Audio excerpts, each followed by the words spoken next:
Good Thursday afternoon to you. It's 4 o'clock and time for Sports4CLE. Browns continue to report to Berea.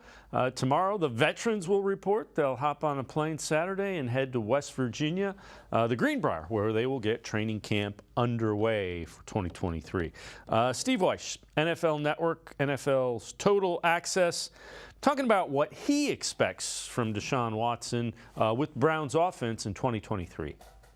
Kevin Stefanski was big at talking about it last year. They had to run two different offenses. They had two different quarterbacks. Jacoby Brissett was an under-the-center, drop-back type of guy, a little bit safer with the ball. And so when they brought Deshaun Watson back, it took time. I mean, I was at this game right here. It was just odd watching. Like, this play ran on schedule. That was rare.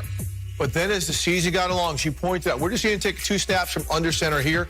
But as he got more into shotgun, which he was more comfortable with doing when he played for the Texans, that's when he seemed to be more comfortable. So I'd expect to see more shotgun, more pistol looks, like we just saw right here. Got the lead block from Kareem Hunt, easy in. So I think now they'll be able to marry the offensive line play in the run game, what they do out of shotgun, and some of the things between the pistol and the shotgun. Stefanski's been a quality coordinator. 1,000. When he's got all the pieces. Excellent play action pass, excellent, stretch zone type run plays, and a lot of plays that come off of him. He's from that school of Kyle Shanahan, those kind of play callers. He's good at it. And with that, let's welcome in Quincy Carrier, Untitled, Unfiltered Browns coverage. Quincy, that's the part that, some people want to gloss over with Deshaun Watson. They ran two different offenses, and in the span of a week or even 5 weeks, you can't completely marry the looks that you had to change to with Deshaun Watson with what the offense would be, let alone play to Deshaun Watson's strengths as a quarterback. And he was coming off of 700 days without playing, right? Like, there were a number of reasons why it could not have went well for him in that first 6-game stretch. And it's interesting to hear how people talk about it, because now we're bringing up, oh, he ran a different offense, he did this, where before people would notice that he was off schedule but act like they didn't know why he was off schedule, right? Because he was running an offense that wasn't really his offense. He was running Jacoby Brissett's offense. So it just was a crazy situation last year, from training camp, honestly, from OTAs all the way up until the end of the year. When it comes to Deshaun, there was no stability there with that situation when it comes to knowing when he's going to play and what he can do when he is in there, because, again, the big delay from his last game to his next game. So there was just a lot there between Deshaun Watson's first start of the year this year and his last start with Houston. Yeah, and, the thing, I pointed this out yesterday, the more you hear people talking about him bouncing back and playing significantly better, it seems like they're all former players, coaches, people who understand things at a deeper level than just the guys talking on TV. Well, it's people who take a little bit more of a look at it, right, and decide to evaluate. And one of the things with Deshaun that I think is very interesting when you look at his body of work over last year is that some people choose or have the selection bias where, like, hey, I don't think Deshaun Watson was good. I'm going to look at every clip, everything that confirms to me that he was not good. And if you do, you're going to find enough there to convince yourself. You can also convince yourself the other way and only look at the good, because the truth is, he was pretty average last year when he came back, right? There was enough of everything to take away what you want. And in a media landscape where we just don't know what to do with average, we kind of like Deshaun Watson's like the test case of that, where it's like, oh, some people thought he was good, some people thought he was bad, some people thought he was the worst thing ever, and it's like we just don't know what to do with the average sample. He was 3-3. So after not having played for 700 days in an offense that wasn't his, he was 3-3. So to your point, what do you think we need to see from Deshaun Watson in training camp? And I know you've addressed this on your shows as well. What you need to see is just it needs to sound like, from the people at camp, what it sounded like during mini camp, right? That's the stuff that made us a lot more confident in Deshaun Watson's ability to be back. Whether you are a believer of Deshaun or a doubter of Deshaun, I feel like we're all in this place of uncertainty with him because we just haven't seen him be the Deshaun Watson we want him to be in a Cleveland Browns uniform yet. So that's going to have a level of uncertainty. What can ease us about that level of uncertainty is just him putting together consistent days in camp. There are going to be some interceptions he throws. I know people are going to act like that's going to be the end of the world. That's all right. He can have a bad day of practice. But as long as you look out, as long as you can zoom out of the whole landscape when it comes to the practice time that you had during training camp and say to yourself that he was pretty good most days, that's what you want. Yeah, absolutely. And here's the thing. If you have an explosive offense and big plays, you're going to have turnovers. That you can't. Very, very, very, very, very rarely do you have a big play offense that never turns the ball over. It just doesn't happen because you're taking those chances to make those plays. What are you looking for at training camp?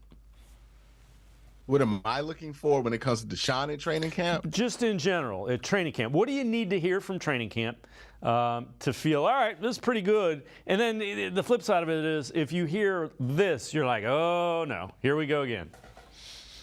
So there's the thing about training camp, especially how they do it now, right? There's a limited amount that you could take away from certain positions, right? Running back's not going to be a position where I'm going to know much about coming out of training camp. For edge rusher, probably not going to see a lot of Miles or Zadarius during training camp, and we're definitely not going to see them do anything creative with them during the preseason. But there are some spots here where you can find out some interesting things about some players. Interior defensive line, which has gotten more interesting over the last few days because of a loss of one player there, is going to be interesting because they need one of those young guys to step up. Now we're down to Tommy Togiai, Jordan Elliott, and Siaki Ika. One of those three needs to step up because they just don't have any young, like nobody on their rookie deal that's an edge rusher on this team is any good. That's a problem. So they need one of those guys to step up there. I think it would be interesting to see the 7-on-7 battles, wide receivers versus these corners, Deshaun Watson versus the secondary. That's going to be very interesting to see. Do we see a lot of the same mental mistakes that they were making last year from a coverage standpoint? Do we see a lot of big plays? It's going to be hard to really like dice it out, right? When we're like, oh, Deshaun's making big plays. And then we're thinking to ourselves also, on the other hand, oh man, that's a problem from last year though. Like, is that not fixed? So you want to see those things get solved there too. You want to see give and take from both the offense and the defense. And one of the things I would be concerned about if you saw was Denzel Ward. Like, if he just consistently not having good days at practice, that's a little bit of a concern there, right? As somebody who had a slow start to camp last year, had a broken bone in his foot, that could happen again with him where he could get injured. You don't want injuries, obviously, and you want some young guys to step up in that defensive tackle room, especially because if Dalvin Tomlinson goes down, Dave, this is the same bad room they had last year. Yeah, it's Siaka Ika, and you might be able to flip Zadarius Smith in, but yeah, you're back to being awfully thin on the defensive line in the interior, without question. All right, before we go to break, we talked a lot about Nick Chubb. Here is a recent workout of Nick Chubb, 600 pounds. And that is the bar by design to make it a little bit heavier and a little bit harder to do. You see the Instagram directed by Dawn, and that hurts my knees just watching that. Keep in mind, that's a guy that had 2 ACLs in college, and that gives you an idea of why he works out like he does. But that's scary strong, Quincy. Yeah, isn't he getting close to like Olympic level strength there? It's getting there. It's getting there. For his size, with 235 to be able to do 600 pounds, like he's getting awfully close to quitting the NFL and becoming a weightlifter. If nobody wants to pay him at the end of his contract, because that's incredible. 600 pounds on a squat with barely any help. Well, not even any help, right? He's just getting a spot there. That's wild. That's nuts. I want to see how they re-rack that bars, though. That's the question I have. How do you get that? Does it stay slinky? Like, does it just slink to the sides on the rails? How do you put that up? I want to see that. They never show us that part on the Instagram. Yeah, there's probably it's like a pit crew. There's like 5 of them that have to re-rack the squat bar there. I wouldn't be surprised if it took 2 hours to set up that one shot. You know what I mean? Like, that's just social media nowadays. Quincy Carrier and I are going to step aside, take a quick time out. On the side of the break, we head to the voicemail of Truth and Reason, a question about Nick Chubb. Sports for CLE. I'll be right back. Stay with us. The Ohio Lottery Partners in Education program recognizes role model students and teachers from across Ohio. Nominations can now be done completely online. To nominate a deserving teacher or student, go to ohiolottery.com. In the About section, find Partners in Education. There you will find links to the nomination forms. Students kindergarten through 12th grade can be academic all-stars. Teachers can be honored as a Teacher of the Month. The Ohio Lottery Partners in Education, where stars shine. The Greater Cleveland Sports Hall of Fame celebrates the star athletes and notable sports figures who were born or have made their home in Greater Cleveland. It tells the story of discipline, commitment, perseverance, sportsmanship, and excellence in achievement. It encourages and inspires those who believe in sport and its direct impact on the well-being of our community. Go to clevelandsportshall.com or follow us on Twitter at GCLE Sports HOF for more details.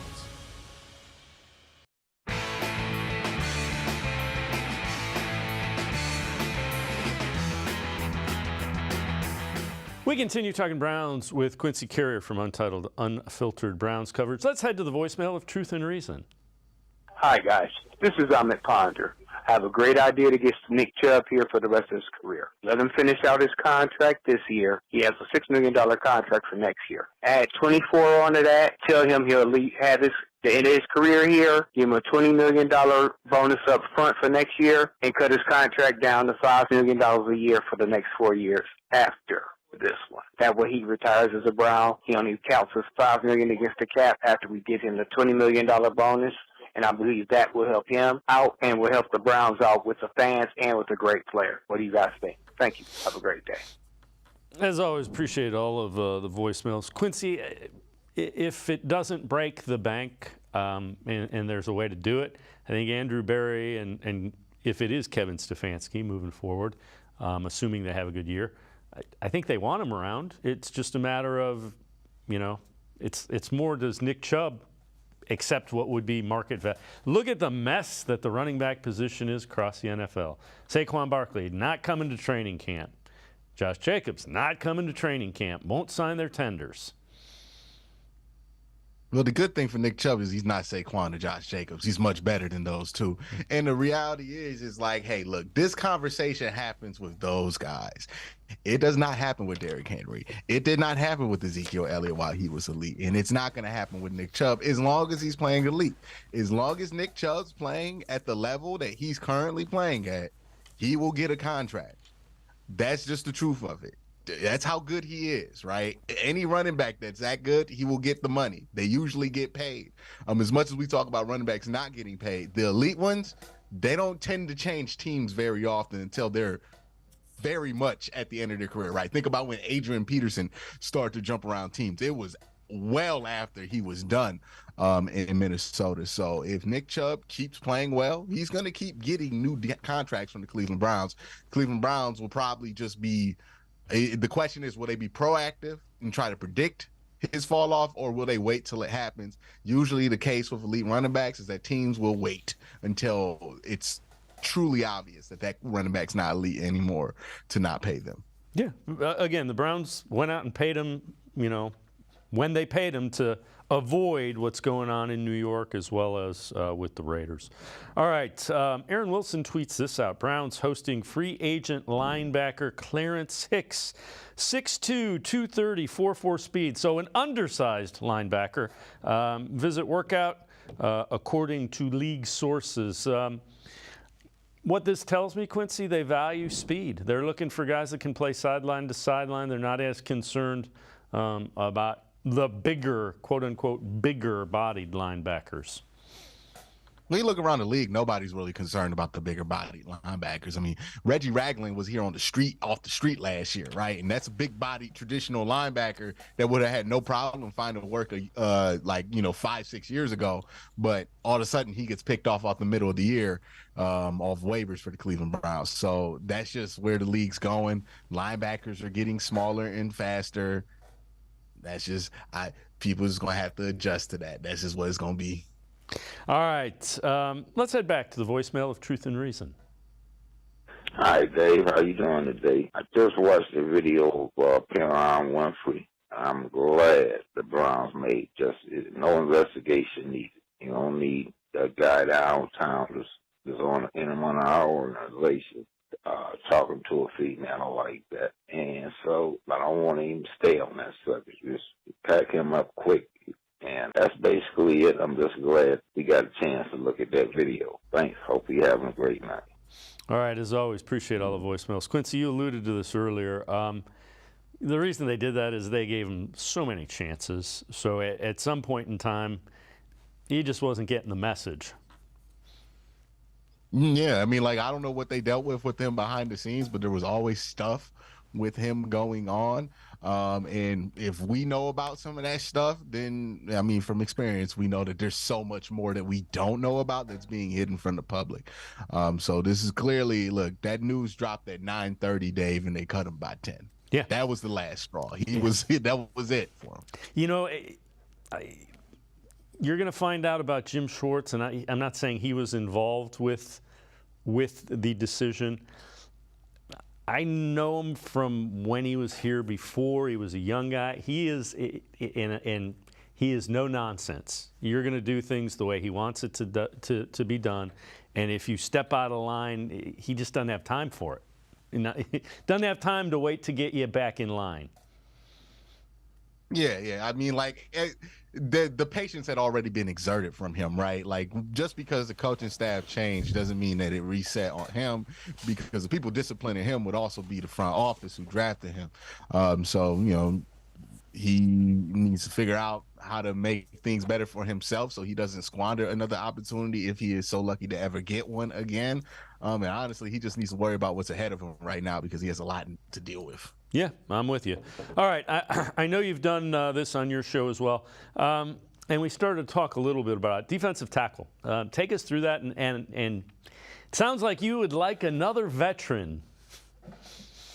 Well, I would like another veteran, but it's also you're not in a position to get another veteran because you really do need one of these young players to develop. It cannot continue that you keep patching up this defensive line position with free agent signings, with guys that you're trying to last minute free agent sign. How many times have we done this at edge and at defensive tackle to where we're throwing money at it last minute to kind of patch up a problem?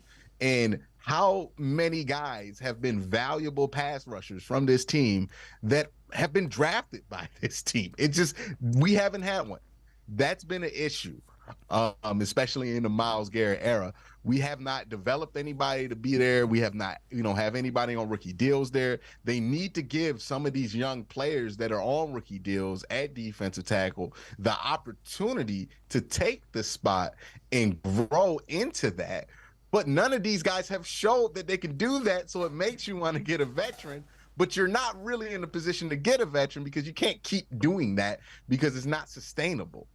So that's the issue that they're in at defensive tackle. As much as I would love to just, if this were Madden to get Matt Iadinas and call it a day, you can't, because you need to give Siaki Ika a chance to step up and take that role. You need to give Jordan Elliott a chance to step up and take that role. And you need to give Tommy Togiai a chance to step up and take that role, because you cannot continue having no young depth on this team when it comes to the interior defensive tackle, which you don't. You have nothing there. So you got to get one of these guys to develop and take a step. And you can't just call somebody to kind of fix it, because then you're going to be in the same problem next year and you're going to keep kicking the can down the road, and the cap's only going to go up. Well, the cap's only going to get tighter for you as Deshaun Watson's cap number only goes up as each year that we kick this thing down the road. So it's just, they got to figure out, one of these young guys got to step up for them. Yeah, and the other thing is you hope that Jim Schwartz is able to kind of usher them into developing as well. Again, don't expect him to be a miracle worker, but you certainly hope that a guy that has been that successful with defensive line coaching can do that. I know you've done this as well, edge rusher. Take us through kind of the preview of that.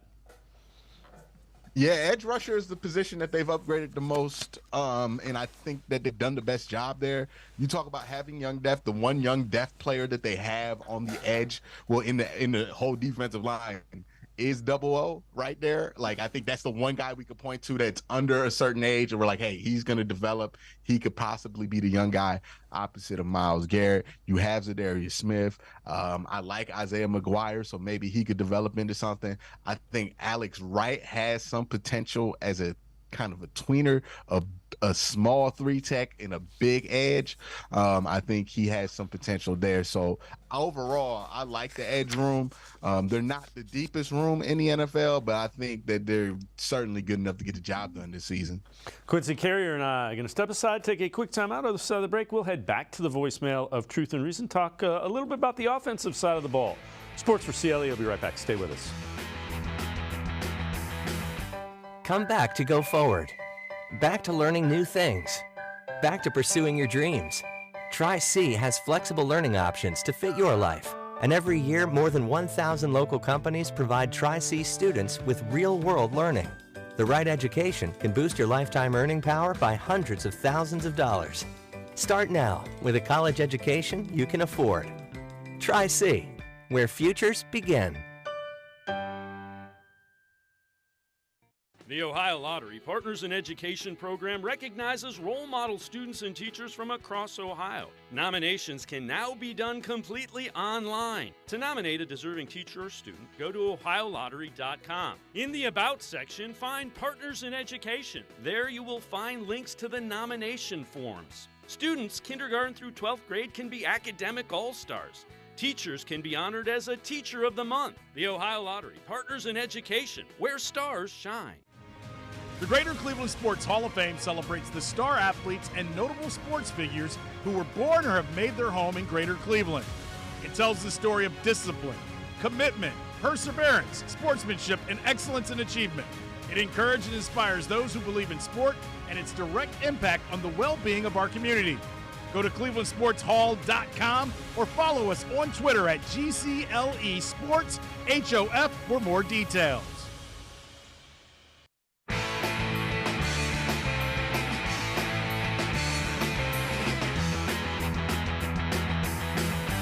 We continue talking Browns with Quincy Carrier from Untitled Unfiltered Browns coverage. Let's head back to the voicemail of Truth and Reason.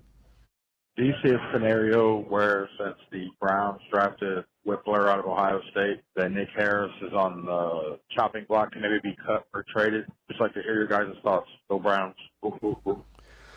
As always, appreciate all of the voicemails. Quincy, assuming everybody stays healthy, that's a pretty big assumption. It is going to be a fight for Nick Harris to make the 53. I was about to say, he said, do I see a scenario? Well, that is the scenario for Nick Harris right now. He's just in a tough spot. Sometimes it happens to you. It happened to Jakeem Grant last year, too. Well, this year, too, where he got injured. There was an opportunity for him to take a role. The injury happened, and now they filled those roles with younger, better players there. I mean, Ethan Posick just took his job, and then you draft Luke Whippler, and now what you gonna do with Nick Harris, because he's in the last year of his rookie deal. And I mean, they might keep him this year, but the future's bleak for him in brown and orange. If they can get anything, if he looks like something that somebody would be willing to give even a late round draft pick for, he's gonna be gone like that. Yeah. And again, offensive line, defense, there's always injuries in training camp, so just remember that. Marquise Goodwin was on NFL Network's NFL Total Access. Talked about the Browns this season, as well as Elijah Moore and his relationship with Deshaun Watson. My case is really just to win games and help put us back where we need to be.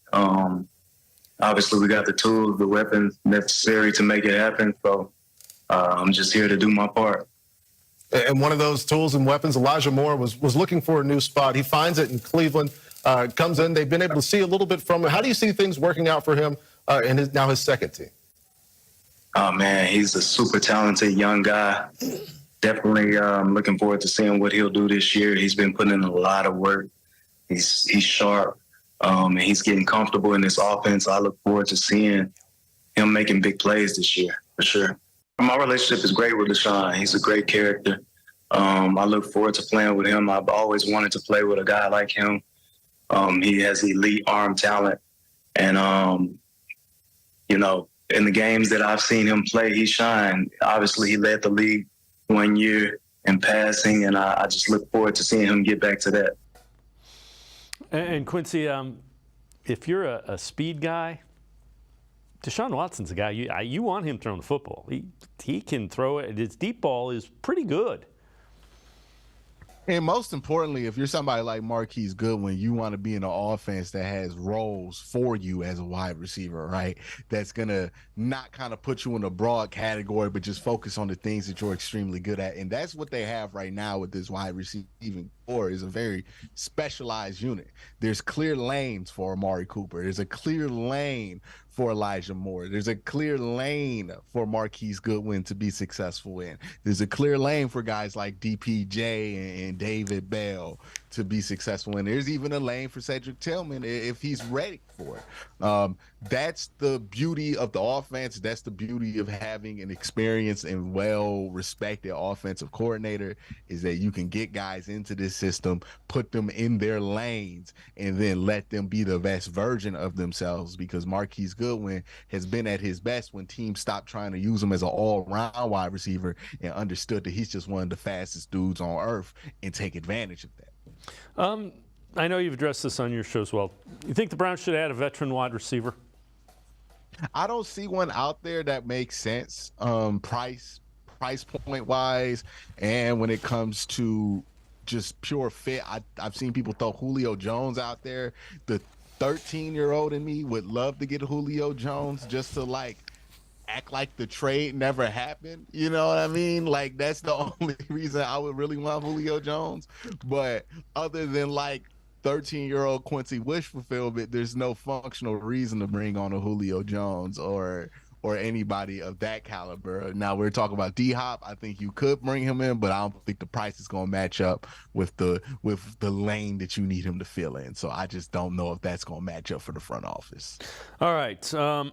This is from CBS Sports. One breakout player for each of the NFL teams entering 2023. They go with Elijah Moore. Cleveland should get him lined up in the slot more often than he was in New York, 39% of his routes. Let him create an open space with improved quarterback play relative to what he had with the Jets. Moore should be in a better position to make defenses pay more than ever before. Quincy, I think we've talked about this a number of times. They're going to play him in the slot. They're also going to play him outside. Same thing with Amari Cooper. They're going to play Amari Cooper in the slot. They're going to play him outside some. Yeah, they're going to use those two in tandem. I talk about this with the defensive line, right, where you're adding a double O is kind of a pick and roll partner for a Myles Garrett or a Zadarius Smith. So you can run some stunts and twists and kind of fool some double teams that way. That's how you're wanting to use Elijah Moore and Amari Cooper, right? Those two are going to be used in tandem a lot to confuse DBs, to confuse safety. So they're not going to be so stringent to say Elijah Moore always out the slot because this number tells us that he's good. The reason he can be good out the slot is because you could pair him with somebody like an Amari Cooper and be able to kind of run him off of the attention that Amari Cooper is going to have. And I think that's when Elijah Moore is going to be at his best, whether that be in the slot, whether that be at the X, whether that be at the Z.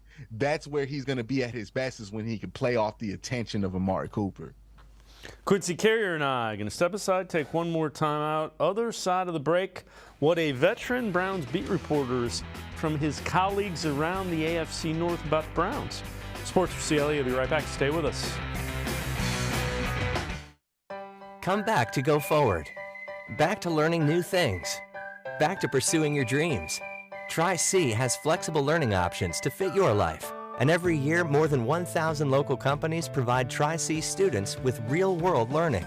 The right education can boost your lifetime earning power by hundreds of thousands of dollars. Start now with a college education you can afford. Try C, where futures begin.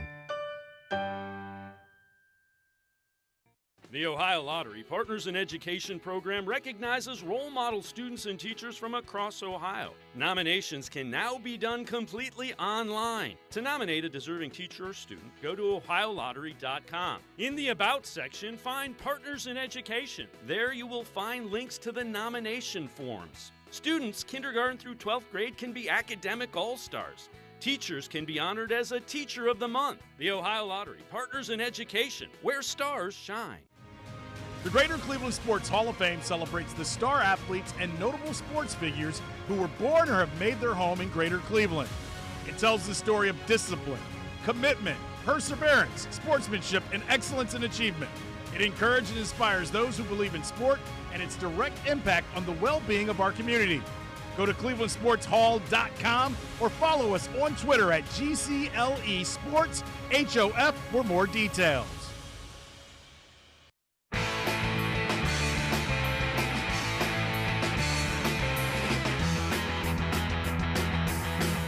We continue talking Browns with Quincy Carrier from Untitled, Unfiltered Browns Coverage. ESPN Cleveland's Tony Grossi, longtime Browns beat reporter. What he's hearing from his brethren that cover rival AFC North teams about the Browns. I'm detecting, look out for the Browns sentiment, as we get closer to training camp and preseason. So I hope they stay on the radar as much as we think they are, because I think that benefits the Browns. But there is there's no getting around. The roster is pretty darn good. So I think anybody can see that. It's just like the naysayers say, well, they're the Browns. They'll screw it up. Well, those who don't have that opinion look at the Browns roster and say, what about this team? Jeez, oh, man, look at this. So I think there's a little bit of momentum going, but it's not going to topple Cincinnati and Baltimore as the favorites. And Quincy, I get why Cincinnati and Baltimore would be, considered the favorites, but it's very interesting as you get closer and closer to training camp, you start to hear some of the national people, some of the ex-players. I think the thing that you won't be able to tell a lot from early in training camp or the preseason, those joint practices with the Eagles are going to be what you want to listen for. Last year, when we heard it, we heard, man, the Dolphins are way ahead of the Browns. And that was like, oh. Yeah, I think also it's interesting, right? Because I've said this for weeks, and I'll keep saying it. If you look back at this team since 2018, the only thing that's been holding them back from being a good team consistently is consistent quarterback play. Even in the individual samples, when Baker Mayfield played good, we usually won those games, right? Like, it wasn't like Baker Mayfield was overcoming bad performances or anything else or a bad roster. If he played decently, we would win. If Jacoby Brissett played decently, we would usually win those football games. When the quarterback play is good here, we're going to win these games. The question is Deshaun Watson going to be the one that brings that consistent season-long quarterback play to this roster? Because we know the roster's good. The league knows the roster. The roster been good since 2018. They know the roster's good. The question that you've always had with the Cleveland Browns is, well, what they got going at quarterback? And when it was Baker Mayfield, it was easy to hand-wave that away. When it's Jacoby Brissett, it's easy to hand-wave that away. Now, the difference between the national media and how media is covering it now versus like how teams actually think is teams don't have the luxury of letting how they feel about a situation dictate how they prepare about a situation. They might not feel great things about Deshaun Watson personally, but they also know that that's still Deshaun Watson. So they have to prepare as if that's still him. And if you know because you've played against the Browns the last 5 years, that the roster's been good. The quarterback play's been the only thing that's been holding them back. And now Deshaun Watson's getting a whole season. You'd be a fool to be in the AFC North and to not anticipate that the Browns would be probably a really good team, because everything logical in front of you tells you that that's the only thing they needed. And this is the best chance that they've had in franchise history almost of having that at quarterback. And they took a big swing at it with Deshaun. So that makes a ton of sense to me that teams within the AFC North are pretty high on the Cleveland Browns, where some people might not, because they know, like we know here, quarterback play's been the issue. And if that answer gets solved, let alone if that becomes a strength of this team, like it could be with Deshaun Watson, who knows how far this team can go. All right, this is from Fansided. 3 reasons the Browns will win the AFC North in 2023. Number 1, full season of Deshaun Watson. Number 2, pass rush improvements. And number 3, secondary improvements. I think the most important thing, they say pass rush improvements. The thing I want to see is how the interior of that defensive line plays. The defensive line was a problem a year ago. You know, anybody not named Myles Garrett did not perform like a competent NFL defensive lineman.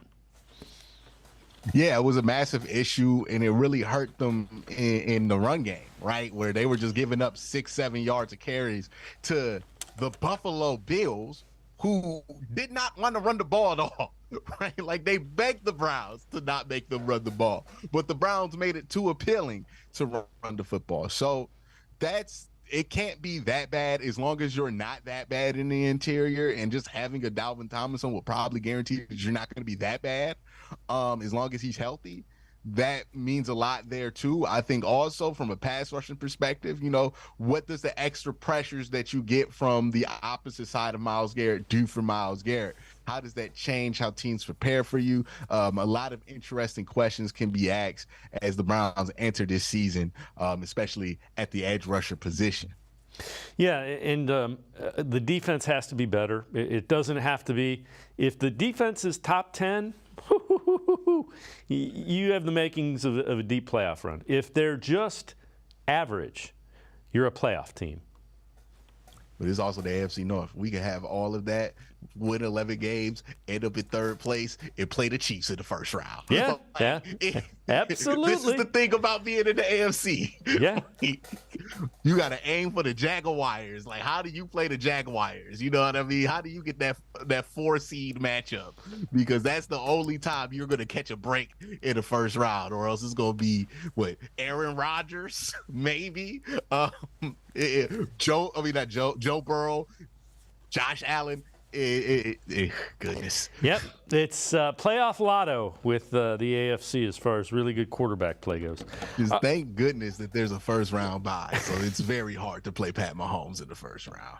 All right, Andrew Zendejo, you remember him. He was on Instagram kind of trolling the Browns. Browns will never make the playoffs without me. Andrew, get off social media. Somebody just completed a pass behind you again. And also, Andrew, love you dearly, but make no mistake, the Browns made the playoffs in spite of you, not because of you. No, you know what? Andrew Zendejo deserves this moment because we blamed him for the whole defense, knowing Joe Woods was back there making him do stuff. All right, dog. He deserves this victory lap because you know what? They wasn't that bad with Andrew Zendejo. We brought in John Johnson. It got worse. I'm just saying he deserves it. Did it not get worse? Did we not give up 2 touchdowns to Baker Mayfield because the safety position just decided to go? Andrew Zendejo would never have let the Panthers come back. Andrew Zendejo, get your crown, brother. Get your crown. You deserve this. They trashed on you. They dumped on you. And the team didn't get better when they got you because you wasn't the problem. It was Joe Woods. I stand behind Andrew Zendejo on this. Quincy Carrier, as always, great stuff. Appreciate the time and the insight. Thanks very much, Quincy. No problem. You have a great day. All right, Quincy Carey, make sure you check him out. Really good stuff. Untitled, unfiltered Browns coverage, always a lot of fun. We're going to step aside, take a quick time out. Ashley Bastock, Browns beat reporter from the Plain Dealer, cleveland.com. Straight ahead. Stay with us. Come back to go forward. Back to learning new things. Back to pursuing your dreams. Tri-C has flexible learning options to fit your life. And every year, more than 1,000 local companies provide Tri-C students with real-world learning. The right education can boost your lifetime earning power by hundreds of thousands of dollars. Start now with a college education you can afford. Tri-C, where futures begin.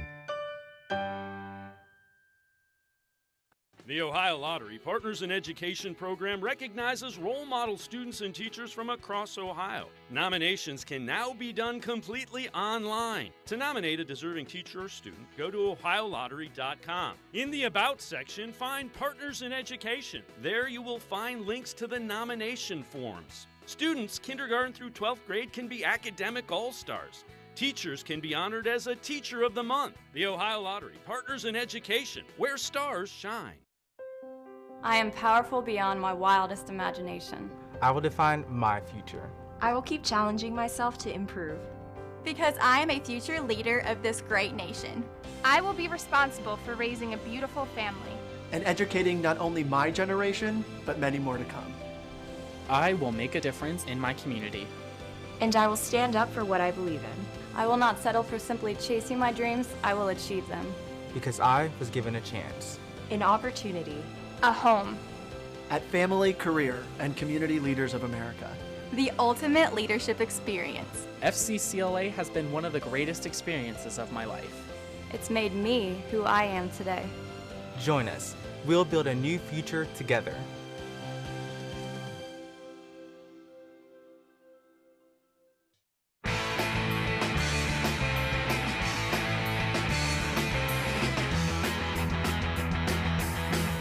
We continue talking Browns on Sports4CLE. Former offensive lineman in the NFL, Brian Boldinger, on NFL Network's Total Access, taking a little bit of a film breakdown on what he saw from Deshaun Watson in the Browns offense last year. If you watch Amari Cooper right here on this third down, he's going to run just this corner route right here, and you're going to see the timing that him and Amari have. That's what you want with your number one receiver.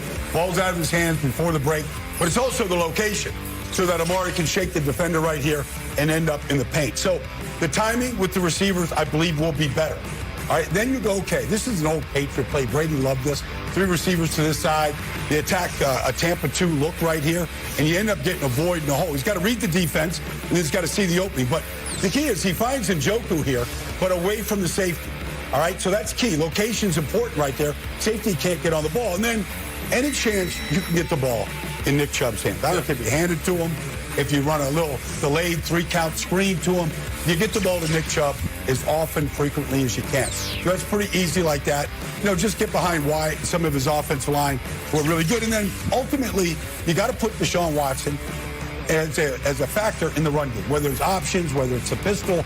You don't have to do it a lot, but you have to do it to keep the defense honest because he's good at it. Whether it's a designed run or whether it's a scramble, you got to put the ball in his hands. So I think those are some basics because they've got talent. They've got talent on offense. They're going to score a lot more points than they did during his 6-game stretch last year. With that, let's welcome in Ashley Bastock, a Browns beat reporter for the Plain Dealer, cleveland.com. Ashley, I think those last two, the screen pass and the run, are things that we'll probably see incorporated more into the offense than we did a season ago, just because it takes a lot of orchestration of the offensive line that you didn't have time to do last year. Yeah, I'm really curious to see, especially because obviously we know with Deshaun Watson last year and then bringing in Jacoby Brissett, we always say they were, similar skill sets, but Jacoby Brissett is the first to admit, he's no Deshaun Watson, right? But, it's on a very base level, they're somewhat similar. But you were kind of hindered because you can't totally change the offense for the final 6 games last season. And Deshaun was rusty as it is. So I think especially the design quarterback run game, how often they're in pistol, these are all things I'm really curious about too.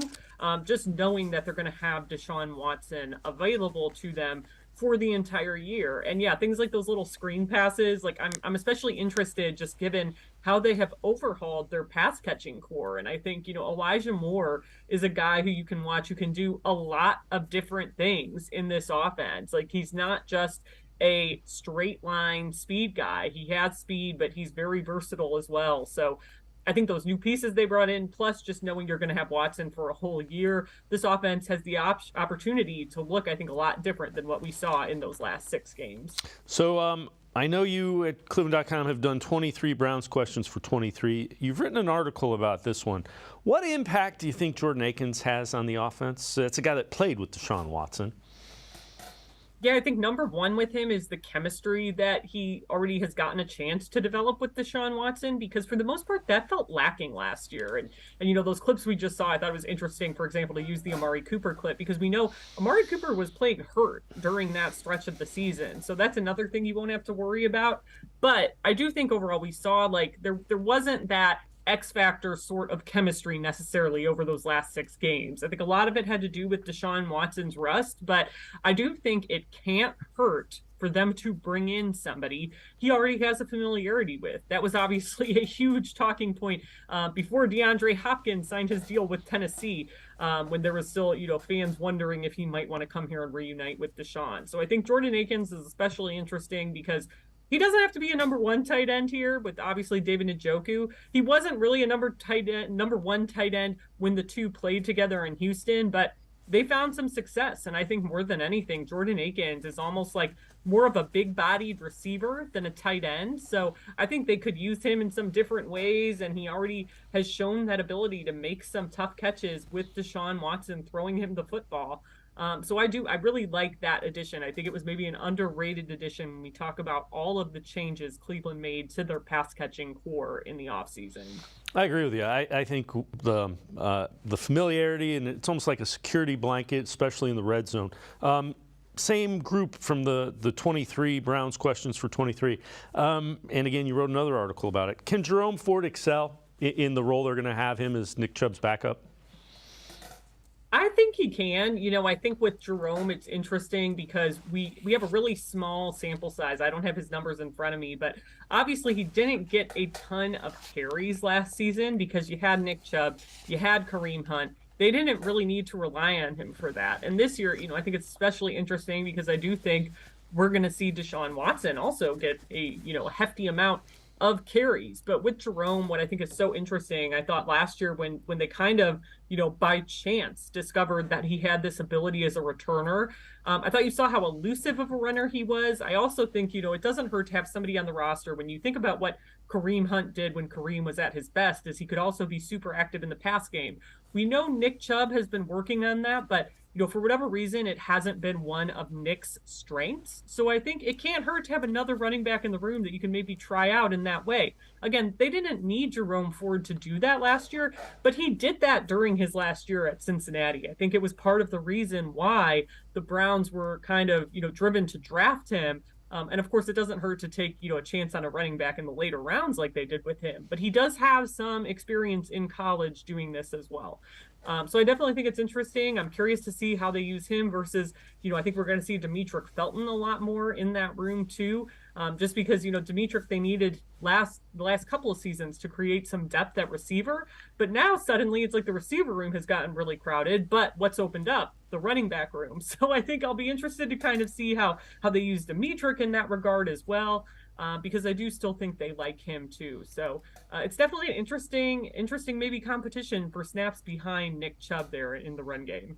All right, this from CBS Sports.com. 50 under-the-radar players who could shape the 2023 season.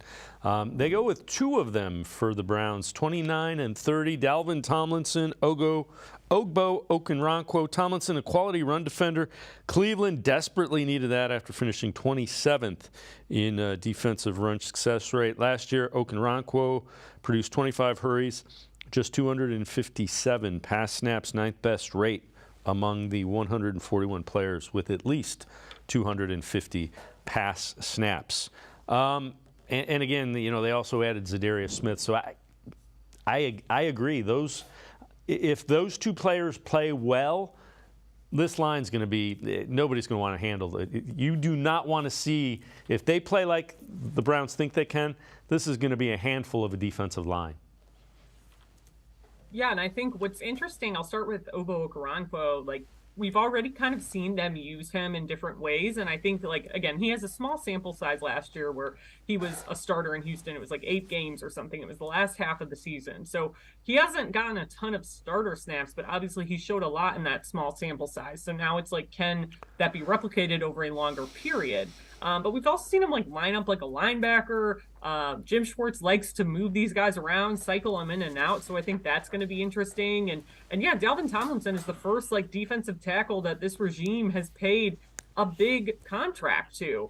And I think with him, it's not necessarily about getting to the quarterback, although I think we're going to see those defensive tackles not just sit there and eat up blocks. I think with Dalvin, even if he doesn't get the sack and finish the play, he's really good at forcing those quarterbacks outside to his ends. And I think what also is intriguing about him, he did play in Minnesota with Zadarius Smith last year. So he's very familiar what it's like to see Zadarius Smith rush from the inside and play alongside him while he does that. I think that can only help this defense, because I honestly think we're going to see that quite a bit, moving Zadarius around and trying to get favorable matchups from him on the inside if they can maneuver that. And I think ultimately that's going to help Zadarius, it's going to help Dalvin, it's going to help Myles Garrett, and it's just going to help this defense as a whole to create pressure, because they really struggled with it last year when Myles Garrett was really the only consistent threat for opposing offenses to have to worry about.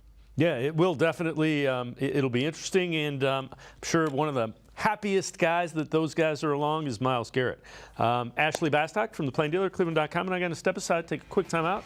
Other side of the break, we head back to the voicemail of Truth and Reason. Sports for CLE. We'll be right back. Stay with us. The Ohio Lottery Partners in Education program recognizes role model students and teachers from across Ohio. Nominations can now be done completely online. To nominate a deserving teacher or student, go to ohiolottery.com. In the About section, find Partners in Education. There you will find links to the nomination forms. Students kindergarten through 12th grade can be academic all-stars. Teachers can be honored as a Teacher of the Month. The Ohio Lottery Partners in Education, where stars shine. The Greater Cleveland Sports Hall of Fame celebrates the star athletes and notable sports figures who were born or have made their home in Greater Cleveland. It tells the story of discipline, commitment, perseverance, sportsmanship, and excellence in achievement. It encourages and inspires those who believe in sport and its direct impact on the well-being of our community. Go to clevelandsportshall.com or follow us on Twitter at GCLE Sports HOF for more details.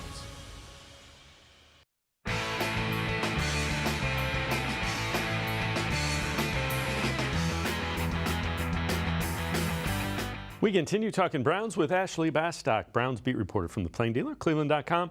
Let's head back to the voicemail of Truth and Reason.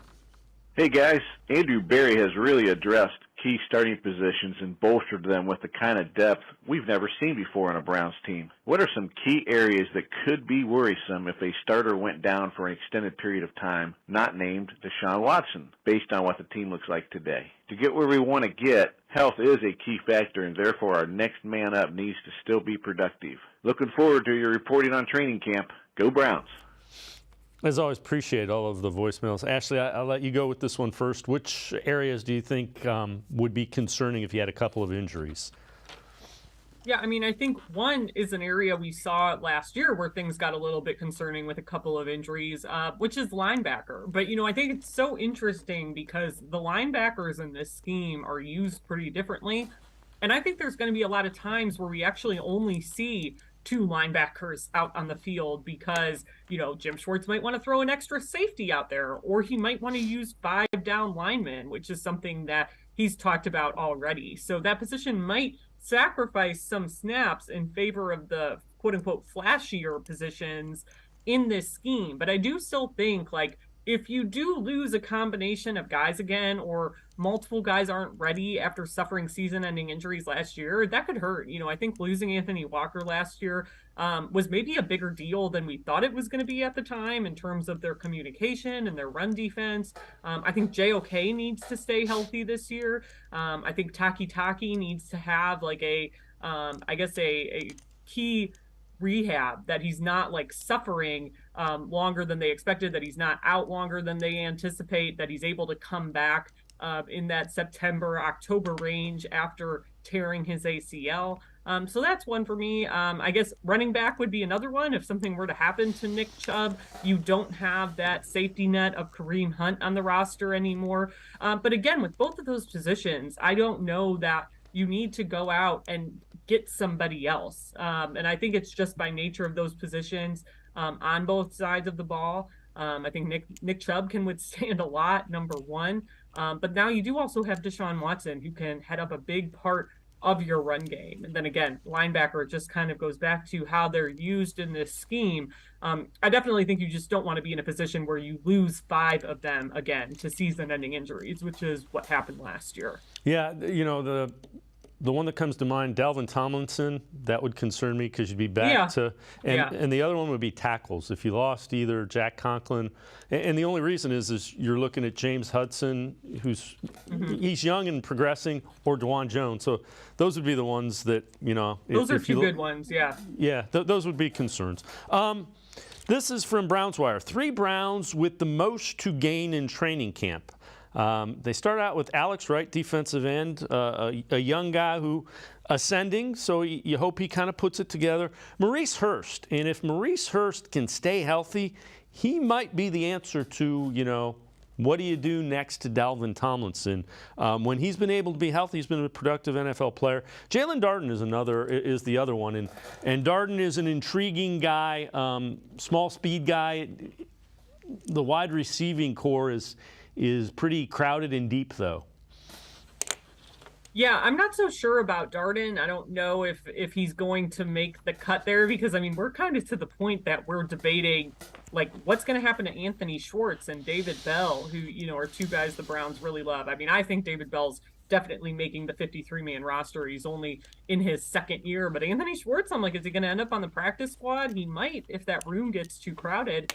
But I do like the other 2. I obviously wrote a big feature on Mo Hurst. I think he's one of the interesting but underrated offseason acquisitions for this defense because you're right. When he's been healthy, he's been pretty good. The problem is he hasn't been healthy very often. He definitely has not been healthy in either of the last 2 years. So that's the biggest issue for him is he going to be able to stay healthy? Because when he is, he seems like a guy who could be a really strong fit for this system. He already has a familiarity with it. I wrote about that.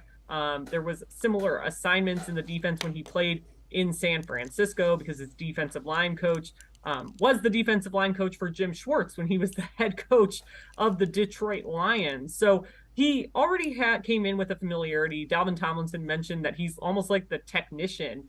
He's the guy that they kind of would look to if they weren't sure what was going on in OTAs and minicamp because Mo Hurst probably knew. And then Alex Wright, I think they had to rely on Alex a lot last season, maybe a little bit more than they wanted to because Jadeveon Clowney wasn't producing and was hurt. Chase Winovich was hurt for most of the season.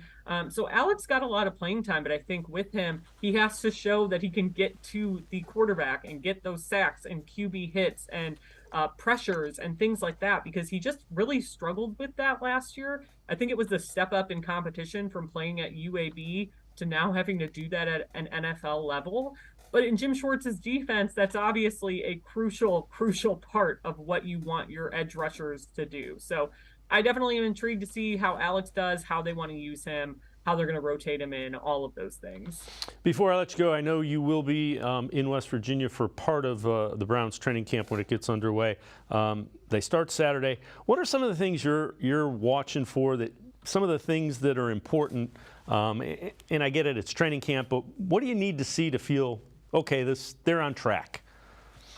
Yeah, I think the biggest thing that everyone is going to be watching, and it's always what people are watching, is the quarterback. But I think especially given how Deshaun Watson had those rust issues, I'll be curious to see who it looks like he's gelling with, who he's connecting with really well. How are they connecting on those big throws? I thought he did a really good job of that in OTAs and minicamp. So for me, it's about continuing to see if that's going to grow. And then on the defensive side of the ball, it's that front of the defense and how they look. And I think, people talk about when Jadeveon Clowney first got here a few years ago, it was kind of like, whoa, at training camp, the first time you see him on the field with Myles Garrett, it just felt different. And I think there's going to be a similar effect with Zadarius Smith out there because we haven't seen a ton of that yet. So I'm really excited to see how Jim Schwartz rotates those guys. along the line. We know he wants to play like 8 to 9 defensive linemen at any given time. I think we're going to see them sort of in and out to keep everybody fresh. So I'm really intrigued to get a first kind of a look at that, again, with the caveat being we're not going to obviously see those guys being like full contact hitting quarterbacks, things like that, but I think we're going to get a first look, and I'm excited to see that. Yeah, it'll be interesting to see how Jim Schwartz manages or coaches his defense. Also, Bubba Ventrone with the special teams. It'll be really interesting to see those two things in camp because they've got to set tones. Mm-hmm. Yeah, exactly, especially with Bubba. I mean, he had a reputation as a player as being this fiery special teamer, and I think already, like, I've gotten a chance to talk to Cade York about him and some of the other special teams guys. Hearing the respect, it seems like, of this group really fast, and I think the Brown special teams just needs like kind of new energy about it, and everything like that. And Jim Schwartz, it was interesting to kind of see him even just in those OTA and minicamp sessions, how passionate he was, and he's like not afraid to get out there and stand in the middle of the field because he thinks like, hey, the best way to diagnose if something's going wrong in a play or a drill is to be out there right in the middle of it. So I'm definitely excited to see those two guys. I have a feeling like they're going to be so fired up, it's going to be hard to not notice them, quite honestly. Ashley Bastock, as always, great stuff. Appreciate the time and the insight. Thanks very much, Ashley. Thank you. Ashley Bastock. Make sure you check her out. Follow her on Twitter. Read her stuff, plaindealer.cleveland.com. She will be down in West Virginia with the Browns for part of their training camp at the Greenbrier. It's going to do it for this edition of Sports for CLE. We will see you back here tomorrow at 4 o'clock. Have a great night, everybody. See you tomorrow at 4 on Sports for CLE.